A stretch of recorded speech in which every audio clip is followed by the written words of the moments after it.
Doctor साहब ने मेरे को धमकी दी है कि वो मेरे को 6 महीने जेल करवाएंगे। जितनी देर डॉक्टर साहब ने मेरे से बहस करने में निकाली है, उस 15 मिनट के अंदर वो पेशेंट की मृत्यु हो गई है। और अब मैं राजा हरिश्चंद्र अस्पताल की बाउंड्री को भी तब लाऊंगा जब वो डॉक्टर टर्मिनेट हो जाएगा। या तो वो डॉक्टर टर्मिनेट होएगा या मैं जेल में जाऊंगा। ये मेरा संकल्प है। और आप जितने भी साथी अपने आसपास के मेरे भाई हैं जो सही गलत को समझते हैं, जो इंसानियत के साथ खड़े हैं, मेरा सबसे आप लोगों से हाथ जोड़ कर विनती है वो यहाँ पर पहुंचे और मेरा साथ दें। क्योंकि ये चीज कल को आपके साथ भी हो सकती है। जब आम नागरिक के साथ इनका ये मेरे साथ जो ये इनका एटीट्यूड है, जब आम आदमी गरीब आदमी यहाँ पर जो आता होगा उनकी तो धज्जियां उड़ा देते होंगे। ये तो पहले बदनाम था हरिश्चंद्र अस्पताल, लेकिन आज मैंने साथ साथ देख भी लिया। और भाइयों मेरा साथ दो, यहाँ पर पहुंचो। आज रात को यहीं पर हम सारे यारे मरूंगा मैं, इतना खाना भी नहीं खाऊंगा, मैं पानी करूंगा भाई।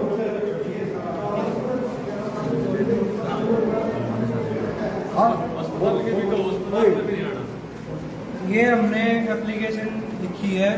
इस एप्लीकेशन में क्लियर कट हम सस्पेंशन मांगते हैं, इंक्वायरी मांगते हैं डॉक्टर के खिलाफ। और ये मैसेज इस राजा हरिश्चंद्र हॉस्पिटल में पूरे दिल्ली एनसीआर में देना चाहते हैं कि भाई साहब आप अगर डॉक्टर हो, अगर आप सरकारी डॉक्टर हो तो आप ऑन ड्यूटी अपनी ड्यूटी निभाओगे, ड्यूटी से आप पीछे नहीं हटोगे।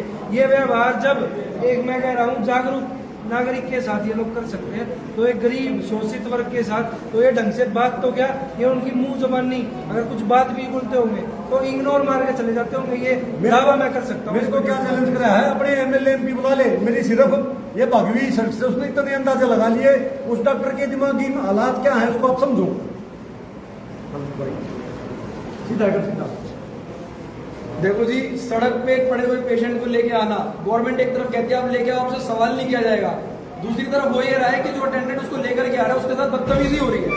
वो खून से लथपथ पेशेंट है। मैं जब यहाँ पर आया हूँ डॉक्टर उसको अटेंड नहीं कर रहा, वो छटपटा रहा है उस टाइम पे, वो उसको अटेंड नहीं कर रहा। वो हमें तमीज सिखा रहा है, वो जो लेकर के उसको भैया आए हैं उनको तमीज सिखा रहा है कि आप पहले बोलने की तमीज सीखिए। उसकी नमज भी मैंने चेक करी है, नमज भी चेक नहीं करी डॉक्टर ने। मेरा प्रश्न है, जो भी भाई बंधु इस वीडियो को देख रहा है या बाद में देखेगा, मेरा प्रश्न ये है कि जब आपके सामने खून से लथपथ तड़पता हुआ पेशेंट है, वो समय किसी डॉक्टर के लिए पेशेंट को देखने का है या वो अटेंडेंट को तमीज सिखाने का समय? तमीज आप हमें और 15-20 मिनट बाद सिखा देते हैं, हम उसको छोड़ के तो जा नहीं रहे थे। वो पेशेंट को आप डेड डिक्लेयर कर चुके हैं, उसको अभी 2 घंटे हो चुके हैं लगभग, हम उसके बाद भी यहीं पे खड़े हुए हैं। लेकिन डॉक्टर ने जो है उसको पेशेंट को अटेंड नहीं किया, बल्कि बाहर आकर के धमकी दे रहा है कि हम जो है इनको धमकी दी है कि मैं आपको 6 महीने की नॉन बेलेबल ऑफेंस में आपको जेल कराऊंगा।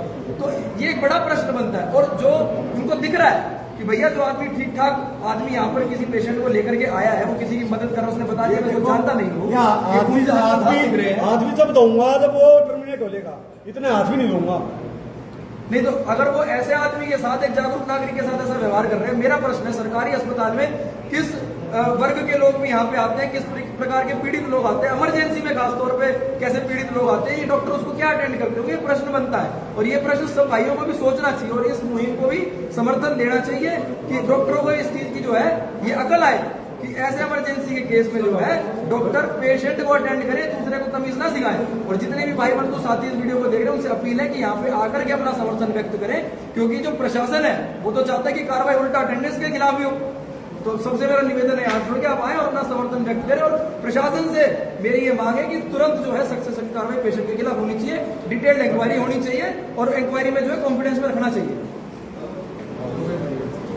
मेरा आप सभी से आग्रह है कि जिस समय उसको प्राथमिक इलाज की जरूरत थी उस पेशेंट को, उस समय बहस करता रहा डॉक्टर, जो सारी घटना सीसीटीवी कैमरे में कैद है, उस समय बहस करने के कारण उस व्यक्ति की जो मौत हो गई है, सबसे पहले तो डॉक्टर के खिलाफ क्रिमिनल ऑफेंस में एफआईआर दर्ज होनी चाहिए। जो वो कह रहा था नॉन बेलेबल, उसके खिलाफ वो मुकदमा दर्ज होना चाहिए नॉन बेलेबल।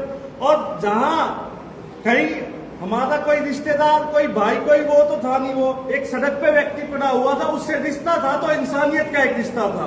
उस इंसानियत के रिश्ते के तहत हम उसको लेकर आए। उसके बावजूद जहां ये सहयोग करना चाहिए कि सड़क पे कोई जाता हुआ व्यक्ति, इसीलिए नहीं जाते लोग बाग देख के सड़क से निकल जाते हैं। लाखों देश में मौत होती है इस वजह से, प्राथमिक चिकित्सा नहीं मिल पाता लोग बागों को। वरना लेके आते हैं तो उनके साथ ये व्यवहार होता है। तो ऐसे व्यवहार आगे ना हो, इसके चलते हुए ऐसी कार्रवाई हो कि जवाब मिले। हर बार ऐसा ही नहीं होता कि जनता को ही जवाब मिले, इन अधिकारियों को, इन डॉक्टरों को भी जवाब मिलना चाहिए। हमारे अंदर अस्पताल एक टैक्स पेयर हूँ, हमारी मेहनत खून पसीने का टैक्स देते हैं हम सरकार, इनको तनख्वाह, इनको अपने घर से नहीं लाते हैं तनख्वाह, जो इनके हर खर्चे को पूरा करने के लिए जनता देती है। इनने अपनी कहीं खानदानी पैसे नहीं इकट्ठे कर रखे जो इनको मिलते हैं, इसलिए इनके तहत कार्रवाई होनी चाहिए। और इंसानियत की बात मैं भी कुछ दिन पहले की बताता हूँ, कोविड था, यही हॉस्पिटल था, यही सीएम, इससे पहले के सीएमओ थे, हमने उनको हॉस्पिटल में अपनी स्कूल की कबूतर कार तक भी हमने डोनेट की हॉस्पिटल को। आज भी इसमें इलाज नहीं हो रहा हो, दवाइयां कम हो, ये जनता से मैं पैसे इकट्ठे करूंगा जी, हम मांगेंगे, लेकिन व्यवहार तो ठीक हो।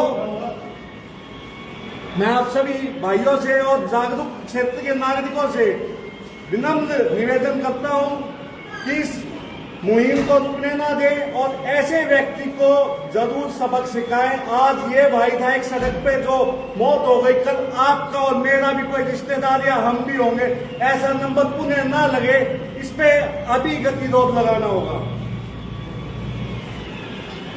ये भाई मोहित भाई साथ में थे, इनकी गाड़ी में वो शरीर को बंदे को लेकर आए हैं, ये गाड़ी ड्राइव करके चलिए बताएंगे। गाड़ी की हालत देखोगे कितना खून बह रहा है, हम यही सोच रहे थे कि अस्पताल पहुंचेंगे, आगे जाते ही स्ट्रेचर आएगा, उस पर लेटाएंगे, अपने आप ले जाएंगे अंदर, पर हम आए, अपने आप कुछ को लौटाया, कोई गार्ड नहीं आया, कुछ नहीं आया, अंदर ले जा रहे, पूछ रहे जी कहाँ जाना है ये तो बता दो, लेके कहाँ जाना है पेशेंट को कि बच जाए, वो भी नहीं बता रहे। बस इस और लड़ाई भी इसी चीज की कि ये पूछ लिया कि कहाँ लेके जाना है, और क्यों मेरे से ऊंचे टोन में भी पूछ लिया कि कहाँ लेके जाना है। अरे ये तो पूछेंगे ना पेशेंट को कहाँ ले जाएं, उनसे प्यार से पूछे वहाँ पे। एप्लीकेशन लिखा नहीं है, इतना समय होता है, वो इंसान बनने लग रहा है, इनको हमारे डिसिप्लिन सिखाने की, तमीज सिखाने की पड़ी हुई है। मतलब यहाँ तो सीसीटीवी निकालो, कोशिश करो यहाँ आओ ही मत, कहीं आसपास दूसरे से बना सकते हो तो वहाँ आपकी जान बच बिल्कुल सकती मेरी है। इच्छा यहाँ नहीं नहीं थी, बच मुझे सकती। गाने की भी इच्छा नहीं थी, उसकी कंडीशन इतनी थी, मुझे गाना पड़ा। ठीक है ना भाई साहब, ठीक है भाई, भाई जो है जो इस भाई ने करा ना, ये वाक्य में जो है बहुत सराहनीय काम है। हर एक आदमी आवाज नहीं उठा सकता, क्योंकि बहुत आदमी ऐसे हैं जो आवाज को दबाले हैं, पर लेकिन जो इस भाई ने जो काम करा है, इसमें मेरे पास कोई कॉल नहीं करा था, मैंने भी सिर्फ लाइव जो इसका प्रोग्राम देखा था, उस लाइव प्रोग्राम को देखने के बाद मेरा आधारित मैं अपना नैतिक कर्तव्य समझ लाया हूँ मैं। अब भैया कल आज इस भाई के साथ कल मेरे साथ भी हो सकता है, तो एक दूसरे का एक रेट कह रहा है, इसलिए बने भाई। तो जो इस भाई ने काम करा बहुत बढ़िया करा है, उस डॉक्टर के खिलाफ उचित कार्रवाई, कानूनी कार्रवाई होनी चाहिए, क्योंकि आज अगर वो अपना कर्तव्य का निर्वहन करता ना तो वो आदमी बच सकता था। आज वो आदमी जो ना अपने प्राण की त्याग दिए, 15 मिनट जिसने बहसबाजी करी है, अगर वो बहसबाजी ना करके भाई के कहने के अनुसार अगर बहसबाजी ना करके अगर उसका इलाज करता तो हो सकता है कार की वजह से उसकी मृत्यु हुई है। जो उस डॉक्टर ने जो अपना एटीट्यूड दिखाया है, ये गलत है, भगवान का दूसरा रूप माना जाता है डॉक्टर, और आज वो अपने ऐसे पद पर होगा, ऐसा काम कर रहा है, ये चीज बहुत निंदनीय है और गलत है। इसकी सजा उसको मिलनी चाहिए। मैं कानून से, सरकार से यही दरख्वास्त करता हूँ कि उसके खिलाफ उचित कानूनी कार्रवाई होनी चाहिए।